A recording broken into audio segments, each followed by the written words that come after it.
This is a tale from the wasteland, and this is a story of how our world became so twisted.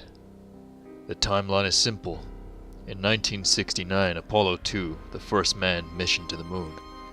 1976, Ares 1, first man, Mars landing. 1979, August, first Martian settlement. 1982, civilian Martian colonization begins. 1991, Martian succession. 1999, Martians attack and Earth's collapse. 2008 is when the Gasland TV show launches. 2018, present day, Gaslands, the 10th year anniversary. The year is 2018. Earth has been under Martian occupation for 19 years. The war left most of Earth destroyed and her population enslaved by the corporations of Mars and their relentless efficiency. Earth is a ghetto. All money goes to Mars. While some resent those who betray their fellows to work for the Martian corporations, many simply cannot afford ideals. The internet is gone, but television continues under the global control of the network, a nest of greedy and treacherous Martian collaborators. The network's executive producer and chief anchorman, David Logan, is responsible for its lineup of ultra-violent blood sports and the gas-guzzling death games. The jewel in the network's crown is the Gaslands, broadcasting amateur and professional death races from across the world as teams battle for place in prime-time international final.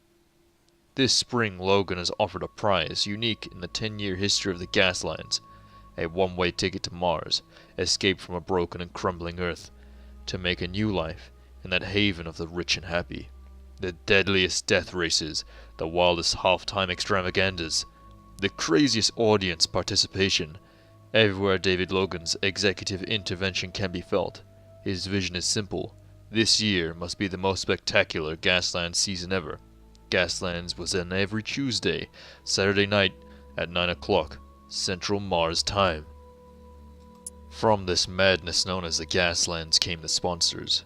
With the promise of the right to ascend to the shining Martian pleasure domes, there are many who are ready to generously sponsor new teams. Each has lucrative advertising deals in place, of course. Grant Rutherford is the son of a militaristic American oil baron. He is aggressive, rich, and uncompromising. His beaming face, beneath his trademark green Stetson, adorns billboard advertisements for his high-quality and high-priced Rutherford brand weaponry. Teams sponsored by Rutherford get access to military surplus, missile launchers, tanks and helicopters, as much ammo as they can carry. After his team won in 2016, he was only too happy to kiss the Earth goodbye and now runs his company from a highly exclusive Martian office. Yuri Miyazaki grew up in the rubble of Tokyo, fighting her way to the top of the speedway circuit with incredible feats of daring and vehicular agility. She has a small fleet of elite couriers who run jobs for the wealthiest and most desperate clients. It is whispered that she also runs guns for the pro-Earth resistance, but no one who spreads that rumor lives long enough to spread it far. Miyazaki's drivers are unsurpassed in their skill and finesse. Andrei Mishkin. It is not a natural sportsman. However, the brilliant Russian engineer and inventor proved in 2010 that technology is just as solid as Answer's skill or ferocity on the track. For his research and development facility on Mars, he continues to send designs for unusual and devastating weapons and sleek high-tech vehicles to Earth for field testing by the teams he sponsors. Yandi Idris is an addict. From the first time the hot and sweat fumes of singing petrol engine filled his nose, he could find no other joy. He said that the first time he pressed that nitro oxide button was like touching the face of God. Mystical, irrational, and dangerous, the cult of speed spread like wildfire after Idris' meteoric rise during the 2012 Gasland season. He crossed the final finishing line in a ball of fire, and his body was never found. His fanatical followers said at 201 miles per hour you can hear his sonorous voice on the rushing headwind. Slime rules the wild and feral city in the Australian waste known as Anarchy. Young people crawled out of the wreckage of the scorched earth in their thousands to rally round her ragged banner. The wild-eyed and whooping joyful gangs of Anarchy are led by Slime's henchwoman, the Chalks, who seek fame and adoration from the global Gaslands audience.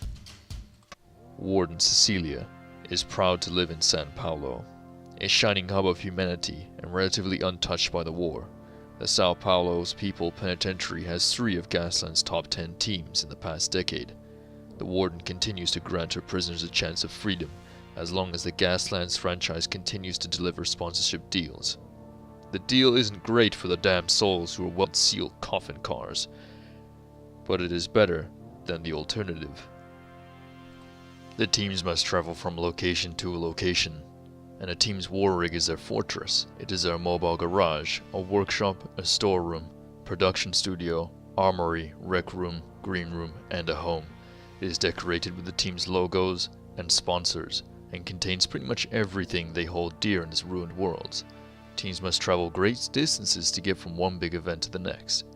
The journeys are long and treacherous, and the team's itineraries are unfortunately a matter of public broadcast. Gangs of thieves, raiders, highwaymen, and pirates lie in wait for these juicy targets. A team must be ready to outrun or outgun these bandits if they want to survive long enough to make it to the big leagues. There have been endless requests to the Gaslands producers for better protection for the teams in transit, but the response is always that the resources are stretched too thin. Oddly enough, there always seem to be enough resources to get a helicopter with a camera crew airborne when the raiders strike. Gaslands is able to support a vast ecosystem of villainous and scurvy raiders, picking off richer teams as their rigs roll from one televised race to the next.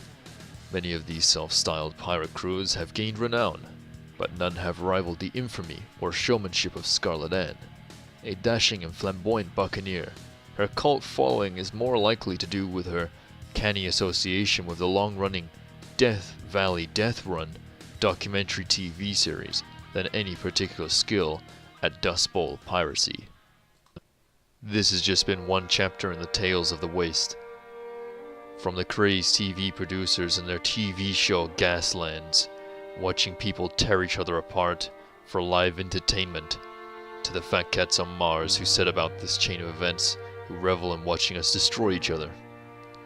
And those of us who are left are the raiders and pirates and other undesirables of the wastelands, just trying to survive.